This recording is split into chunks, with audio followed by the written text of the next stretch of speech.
महाराणी तारा राणी या जैन होत्या। मराठी भाषेची रचनाही जैन आचार्यांनी केली। जैन मुनी नयन पद्मसागर यांनी तोडले अकलेचे तारे।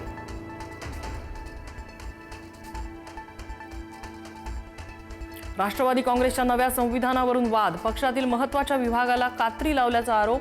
पक्षाच्या राष्ट्रीय अध्यक्षाचे अधिकार राष्ट्रीय कार्याध्यक्षांना मिळाल्याचे रोहित पवारांचे आरोप। रोहित पवारांनी राष्ट्रवादीत फूट पाडण्यासाठी 5 कोटींचं पॅकेज दिलं। सूरज चव्हाण यांच्या आरोपानं खळबळ। पक्षातील विभागावरून रोहित पवार दिशाभूल करत असल्याची ही टीका।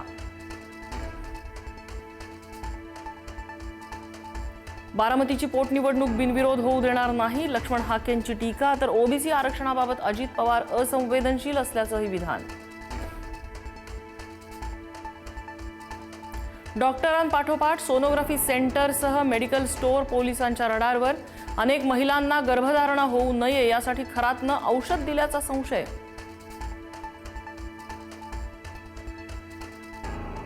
बोंधू अशोक खरातचं मोठं पॉलिटिकल कनेक्शन। 40-45 राजकीय नेते खरातच्या नियमित संपर्कात। खरातच्या मुलीच्या लग्नपत्रिकेत सर्वपक्षीय नेत्यांची नावं।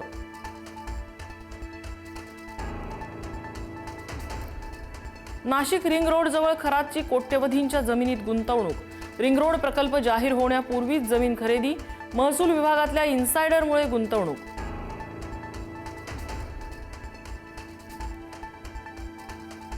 बोंधू अशोक खरात प्रकरणी वन्यजीव संरक्षण कायदा अंतर्गत वन विभागही करणार कारवाई। खरातनं काही प्राण्यांची शिकार करत अघोरी पूजेसाठी वापर केल्याचा संशय।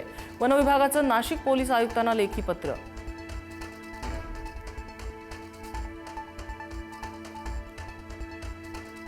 नरहरी झिरवाळांचा व्हिडिओ व्हायरल करणाऱ्या विरोधात गुन्हा दाखल।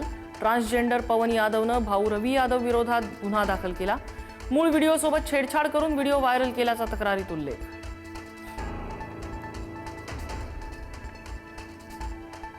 मनुस्मृती जाळणाऱ्यांनी ती वाचलीच नाही, शरद पोंक्षेंचं वादग्रस्त विधान।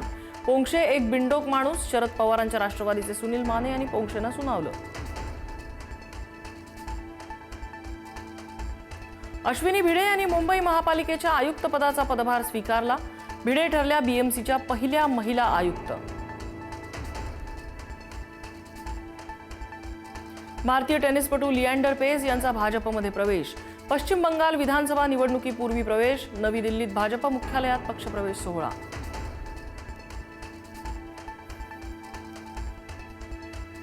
वडिलांसोबत झालेल्या वादातून 4 वर्षाच्या मुलाला मारहाण। लहान मुलाचं डोकं रिक्षाच्या लोखंडी रॉडला आपटत फरफटत नेलं। वसईतला धक्कादायक प्रकार। घटनेचं सीसीटीव्ही समोर।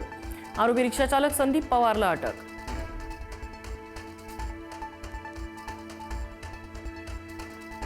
पर्शियन आखातात भारतीय जहाज सुरक्षित। 94,000 मेट्रिक टन एलपीजी साठा असलेली 2 जहाजं आज भारतात येणार। BW टियर आणि BW एल्म हे दाखल होणार।